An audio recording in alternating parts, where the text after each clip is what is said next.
Apple just lost one of their most important lawsuits ever. This will cost them billions. Yet it was against a very strange opponent. But somehow, that is just the start of their problems.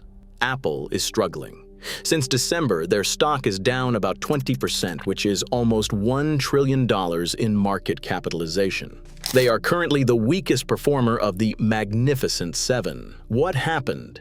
Apple has historically been at the top of the New York Stock Exchange. Well, they are at war on every front. And it is not just the lawsuit they are losing. It began in August 2020 with one small update. Strangest of all, it happened in Fortnite, which, if you're not familiar, is one of the biggest games in the world. Epic Games added a new payment option to Fortnite on iOS, a direct pay system outside the app with a 20% discount. Apple immediately removed Fortnite from the App Store. Epic then sued Apple that very day. Why did Epic offer a discount? And why did Apple ban Fortnite? And why was Epic ready to take Apple to court the next day? As it turns out, this was all part of the plan. Let's take a step back. Apple takes a cut from all app purchases, whether paid apps or in-app purchases. For most developers, this is 30% and 15% for developers making under $1 million a year. But these purchases had to be in the iOS app. No buttons or links could direct users to make purchases elsewhere. Apple did not want anyone to work around their 30% cut. This is why some subscriptions like Patreon were more expensive on iOS. Apple owned the App Store, and it got a huge share of revenue just for running the store. That brings us to Epic Games and its founder, Tim Sweeney. Epic Games, despite being a $30 billion company, was the underdog. It was a David and Goliath situation, facing Apple, which was a $2 trillion company. But Epic was not a small player. Behind them were massive shareholders, including Tencent, Walt Disney, and Sony. Fortnite made billions of dollars from skins and crossovers with DC Comics, Marvel, Star Wars, and LeBron James. Epic was making billions from these crossovers. But on iOS, Apple was taking 30% of everything from Fortnite. A Spider-Man skin, Apple took 30%. A Battle Pass, Apple took 30%. Tim Sweeney was not a fan. Even as far back as 2015, he had been publicly criticizing Apple for this. He believed it was an illegal monopoly. So Epic laid a trap. In 2019, Epic began pouring millions into lawyers and a public relations firm. This was Project Liberty. They were preparing for war. Then Epic rolled out the update. Apple took the bait and removed Fortnite. That very day, Epic filed a lawsuit. Epic said it was not seeking any monetary damages. Instead, Epic sought to end Apple's dominance over key technology markets and to ensure that Apple mobile devices would be open to the same competition as Apple's personal computers. Tim Sweeney wanted to take down Apple's monopoly, but things did not play out as he hoped. On September 10, 2021, the judge ruled in favor of Apple. They were not found to be a monopoly, but restricting external payments violated California's unfair competition law. Apple was ordered to allow out-of-app purchases, but Apple was not about to give up just yet. After appeal, 4 years later, Apple finally began to comply in 2024. But it was malicious compliance. Apple rolled out its new terms. Buttons and links to external purchases were allowed, with a 27% commission fee, or Apple tax, and a 3 to 6% processing fee. Essentially, developers could direct users elsewhere, but it was the exact same as buying in the App Store. But somehow, the commission wasn't even the worst part. That was the scare screens. If you ever go to an external link, Apple would give you a message that you are about to go to an external website, and Apple is not responsible for the privacy or security of purchases made on the web. Even if it is a perfectly safe platform like Netflix or Spotify, Apple is implying danger. There are also double standards, since Apple does not seem to mind if you follow links in Mail or other apps, only when you leave the App Store to spend money elsewhere. Sounds more like a toxic parent than anything else. Apple also requires developers to open a generic web browser session, forcing the user to log in again and search all over again for the digital item they wanted to buy. Apple was making it as difficult as possible to do anything except stay on their platform.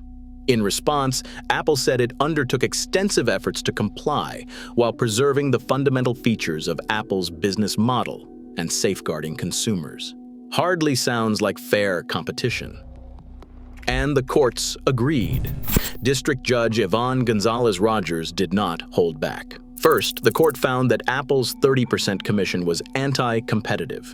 Apple's response was to charge a 27% commission on purchases made outside the app, where it had previously charged nothing. Second, the court had prohibited Apple from denying developers the ability to communicate with consumers about other purchasing mechanisms. Apple's response was to impose new barriers with full-page scare screens and static URLs. But here is where it gets really good. Judge Rogers continued that to hide the truth, Alex Roman, vice president of finance, outright lied under oath. Internally, Philip Schiller had advocated that Apple comply, but Tim Cook ignored Schiller and instead allowed CFO Luca Maestri to convince him otherwise. Cook chose poorly. The court referred the matter for investigation into whether criminal contempt proceedings are appropriate. This is an injunction, not a negotiation. Apple had lost the lot. Epic had won. Sweeney said the long national nightmare of the Apple taxes ended. Within days, Spotify rolled out payment options outside the iOS app. Patreon announced creators can receive payments directly. Fortnite was allowed back on the App Store. This is a big win for the consumer, but things are much better for everyone except Apple. Apple was now losing billions, but somehow, this is just the tip of the iceberg. Apple is trying to hold on to every bit of revenue they can because globally, they are in big trouble. Much of that relates to China. Cook in 2023 revealed that over 95% of Apple's products are still manufactured and assembled in China.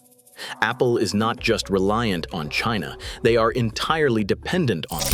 Apple has over 1,600 factories in China. Over 5 million people are employed by Apple and their manufacturing partner Foxconn. In 2001, when Apple first began their exodus to China, the average annual wage was about $1,127. In the US, it was about $30,800, almost 30 times higher. China welcomed Apple with open arms. Gigantic factories were built, roads were paved, housing was constructed. But now, the costs are catching up. The cost of labor in China has more than doubled since 2013. Young people in China today are not interested in low-cost, repetitive factory work. Also, Apple once was the biggest smartphone in China, but in 2024, they dropped to third place with only 15% market share, after iPhone sales dropped over 18%. That was the largest drop in 8 years. Local brands like Huawei and Vivo have caught up, offering high-quality phones for much lower prices. But that's not even the worst of it. When Donald Trump was in office, he began a trade war with China. In February, he imposed a 10% tariff on imports from China, increasing it to 20% the following month. That escalated and ended with tariffs of up to 145%. Last time, Apple escaped these tariffs. This time, it did not. One Apple veteran said that the supply chain all goes back to one guy, Tim Cook. This mess is his fault. China's increasing scrutiny is another problem. The 2017 Cybersecurity Law requires data generated in China to be stored within the country. The 2021 Anti-Foreign Sanctions Law punishes companies that follow Western sanctions. And the 2024 Company Law requires foreign companies with over 300 employees to put a Chinese employee on the board. So what is Tim Cook doing now? India. Cook has been trying to make Apple less reliant on China, the key word being trying. India accounted for 14% of iPhone production in 2024. Impressive, but it shows how slow this will take. Predictions indicate that India's iPhone production volumes could match China's within 5 years. However, achieving comparable revenue contributions could take 10 to 15 years. Apple is trying to break up with China, but it will take a long time. And that does not even mention stagnating iPhone upgrades or the botched launch of Apple Intelligence. Whether it is the lawsuit, the tariffs, or rising costs in China, Apple is in trouble. But it is hard to feel sorry for them. Most of these issues are self-imposed. Apple is only in this position because it pushed its luck as far as it could, and now they are out of luck.